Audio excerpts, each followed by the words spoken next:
Hello everyone, welcome back to another mini blog.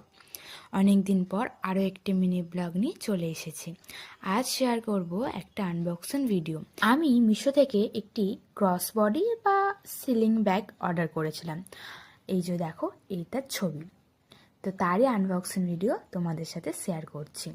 ব্যাগটির ভিতরে একটি strip ও একটি পাউচ ছিল, যেটিকে ব্যাগের সাথে অ্যাটাচ করতে হবে। দেখো ব্যাগটার ভিতর দিয়ে কত পলিথিন বেরিয়েছে। তো দেখো এর ভিতরে একটা এক্সট্রা চেনও রয়েছে। ব্যাগটার মেটেরিয়ালটাও খুবই ভালো ছিল। এই দামে এই মেটেরিয়াল পাওয়া সত্যি অস্বাভাবিক। তো চলো ব্যাগটার সাথে স্ট্রিপটা অ্যাটাচ করে নিয়ে দেখি কীরকম লাগছে। তো তোমরা মিশো থেকে কে কি অর্ডার করেছো অবশ্যই জানিও। আমি যতবারই মিশো থেকে জিনিস অর্ডার করি না কেন, আমি কোনোদিনও আজ পর্যন্ত ঠকিনি। তো দেখো পাউচটা কিন্তু আলাদাও করে তোমরা ইউজ করতে পারবে যদি তোমরা চাও। তো তোমাদের এই ব্যাগটা কেমন লাগলো অবশ্যই জানিও কিন্তু। টাটা।